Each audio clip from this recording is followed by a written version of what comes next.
ពីមុនគេនិយាយថាយន្តហោះយៈ130ខ្វះសមត្ថភាពនិងមិនស័ក្តិសមគ្រប់គ្រាន់សម្រាប់តម្រូវការសម័យថ្មីឡើយតើបងប្អូនដឹងទេថានៅពេលនេះយៈ130ត្រូវបានគេកែច្នៃនិងបំពាក់សមត្ថភាពថ្មីខ្លាំងក្លាជាងមុនឆ្ងាយណាស់វាលែងជាយៈ130បែបបុរាណទៀតហើយវាបានវិវត្តខ្លួនជាផ្លូវការទៅជាយៈ 130M ដែលគេមិនអាចមើលរំលងពីសមត្ថភាពរបស់វាតោះយើងទៅស្វែងយល់អំពីអានុភាពថ្មីនិងបច្ចេកវិទ្យាកម្រិតខ្ពស់របស់វារួចបន្តទៅប្រៀបធៀបសមត្ថភាពផ្ទាល់ជាមួយនឹង STC 2000G របស់ចិនតើយន្តហោះមួយណានឹងក្លាយជាជម្រើសដ៏ល្អប្រសើរនិងស័ក្តិសមជាងគេសម្រាប់កម្ពុជាយើង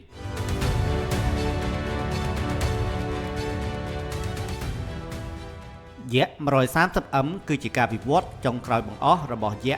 130ដែលជាយន្តហោះហ្វឹកហាត់ដ៏ល្បីល្បាញបំផុតរបស់រុស្ស៊ីអ្វីដែលធ្វើឲ្យយៈ130កាន់តែពិសេសគឺការបំពាក់ប្រព័ន្ធរ៉ាដា AESA ទំនើបនិងប្រព័ន្ធ sensor អុបទិកកម្ដៅ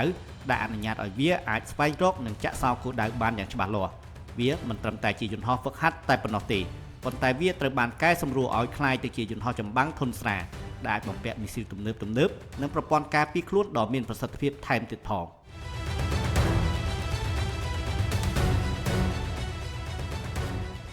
រូបរាងខាងក្រៅរបស់យៈ 130M មានភាពស្រដៀងគ្នារហូតដល់ 90% ជាងទៅនឹងកំណែទម្រង់ដើមរបស់វាក៏ព្រោះតែវាប្រើប្រាស់តួខ្លួននិងរចនាសម្ព័ន្ធគ្រឹះប្រហាក់ប្រហែលគ្នា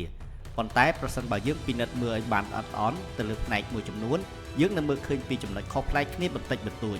ដោយផ្នែកខាងមុខនៃក្បាលយន្តហោះយៈ 130M ត្រូវបានគេពង្រីកនិងធ្វើឲ្យវាមានរាងសំប៉ែតជាងមុនបន្តិចដើម្បីរៀបចំកន្លែងសម្រាប់ផ្ទុកប្រព័ន្ធរ៉ាដា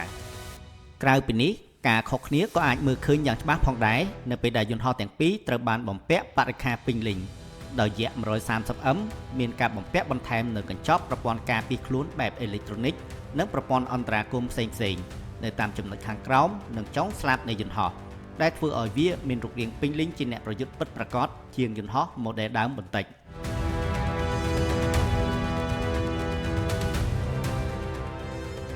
និយាយជារួមយៈ 130M ត្រូវបានគេបំពាក់ប្រព័ន្ធខួរក្បាលនិងប្រព័ន្ធអាវុធទំនើបឲ្យសមជាយន្តហោះពហុតួនាទីដែលមានសមត្ថភាពពេញលេញក្នុងការហ្វឹកហាត់និងប្រយុទ្ធផ្ទាល់តែម្ដងហើយសមត្ថភាពទាំងនេះវាស្រដៀងគ្នាខ្លាំងបំផុតទៅនឹងយន្តហោះ STC 2000G របស់ប្រទេសចិនបាទដូចនេះតើរវាងយៈ 130M និង STC 2000G តើមួយណាល្អប្រើនិងស័ក្តិសមបំផុតសម្រាប់កម្ពុជាយើងដូចនេះយើងត្រូវប្រៀបធៀបទៅលើចំណុចមួយចំនួនដូចខាងក្រោមនេះជាមុនសិន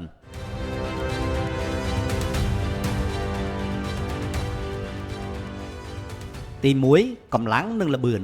សម្រាប់ STC 2000G របស់ចិនប្រើប្រាស់ម៉ាស៊ីនតូតែវាមានប្រព័ន្ធ afterburner ដែលជួយឲ្យយន្តហោះនេះអាចហោះហើរបានក្នុងល្បឿនលឿនប្រហែល 1470 ទៅ 1715 គីឡូម៉ែត្រក្នុង1ម៉ោងនេះគឺជាចំណុចដ៏សំខាន់បំផុតដែលផ្ដល់ឲ្យវានូវសមត្ថភាពស្ទាក់ចាប់និងឆ្លើយតបយ៉ាងឆាប់រហ័សចំពោះគោលដៅនៅលើអាកាសចំណែកឯយៈ 130M របស់រុស្ស៊ីវិញទោះបីជាត្រូវបានបំពាក់ដោយប្រព័ន្ធម៉ាស៊ីនភ្លោះពិតមែនប៉ុន្តែវាគ្មានប្រព័ន្ធ afterburner ឡើយដូចនេះហើយទើបវាមានល្បឿនអតិបរមាត្រឹមតែ 1140 គីឡូម៉ែត្រក្នុង1ម៉ោងតែប៉ុណ្ណោះដូចនេះបើសិនយើងប្រៀបធៀបអំពីល្បឿន STC 2000G ជាអ្នកឈ្នះដាច់ខាតតែម្ដងយ៉ាងណាមិញយន្តហោះទាំងពីរនេះអាចប្រតិបត្តិការបានក្នុងរយៈចម្ងាយប្រហែលគ្នាក្នុងចន្លោះ 2300 គីឡូម៉ែត្រទៅ 2400 គីឡូម៉ែត្រដូចគ្នាតែម្ដង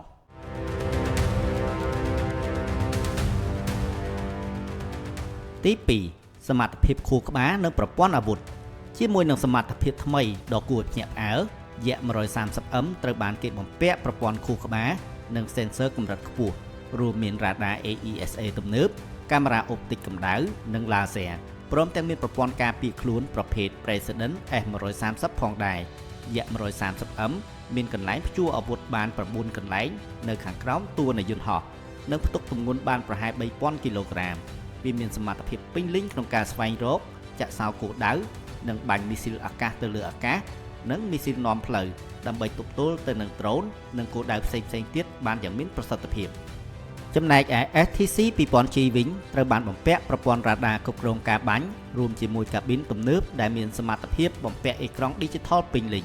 យន្តហោះនេះមានចំណុចព្យួរអាវុធចំនួន7កន្លែងដែលអាចផ្ទុកគ្រាប់បែកនិងមីស៊ីលផ្សេងៗដែលមានទម្ងន់សរុបប្រហែល 3000 គីឡូក្រាមដូចគ្នាទៅនឹងយៈ 130M ផងដែរទោះបីជា STC 2000G ជាយន្តហោះចម្បាំងធុនស្រាល ដែលអាចបំពេញភារកិច្ចបានច្រើនក៏ដោយប៉ុន្តែបច្ចេកវិទ្យារ៉ាដានិង sensor របស់វាគឺស្ថិតនៅក្នុងកម្រិតស្តង់ដារចាស់នៅឡើយដូចនេះយៈ 130M គឺមានភាពខ្លាំងជាងដាច់ទៅលើសមត្ថភាពខួរក្បាលនិងប្រព័ន្ធអាវុធទី3តម្លៃនៅលើទីផ្សារ HTC 2000G ត្រូវបានគេប៉ាន់ស្មានថាមានតម្លៃជាមធ្យមប្រហែល8ទៅ10លានដុល្លារសហរដ្ឋអាមេរិកក្នុងមួយគ្រឿងចំណែកយៈ 130M វិញត្រូវបានគេបំពាក់ដោយ radar AESA ទំនើបជាមួយនឹង sensor optic កម្ដៅនិងប្រព័ន្ធការពារខ្លួនកម្រិតខ្ពស់ទើបវាមានតម្លៃខ្ពស់ជាងដោយវាស្ថិតនៅក្នុងចន្លោះ15ទៅ20លានដុល្លារអាមេរិកឬច្រើនជាងនេះអាស្រ័យទៅលើកញ្ចប់បរិក្ខារនិងអាវុធដែលភ្ជាប់មកជាមួយវា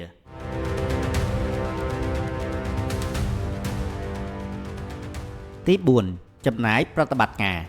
ទោះបីជាមិនមានការទម្លាយតួលេខច្បាស់លាស់ក៏ដោយក្រុមអ្នកជំនាញផ្នែកយោធាបានប៉ាន់ស្មានថាថ្លៃដើមលើប្រតិបត្តិការហោះហើររបស់យៈ 130M ត្រូវចំណាយប្រហែល2000ទៅ3000ដុល្លារសហរដ្ឋអាមេរិកក្នុង1ម៉ោងប៉ុណ្ណោះវាថោកជាងចំណាយប្រតិបត្តិការរបស់ HTC 2000G បន្តិចដោយសារតែ HTC 2000G ប្រើប្រាស់ប្រព័ន្ធ Afterburner ជំនួយនៅក្នុងការហោះហើរដែលតម្រូវឲ្យយន្តហោះនេះត្រូវការប្រើប្រាស់ប្រេងឥន្ធនៈច្រើនជាង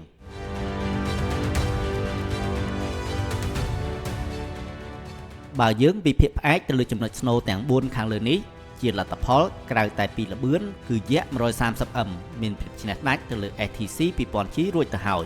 ទាំងគេនៅមិនទាន់គិតទៅដល់កម្រិតទំនុកចិត្តលើគុណភាពរវាងបច្ចេកវិទ្យារុស្ស៊ីនិងចិននៅឡើយក៏ប៉ុន្តែការទិញឬប្រើប្រាស់សភាវុធគេមិនបានមើលត្រឹមតែបច្ចេកទេសសុទ្ធសាធនោះទេ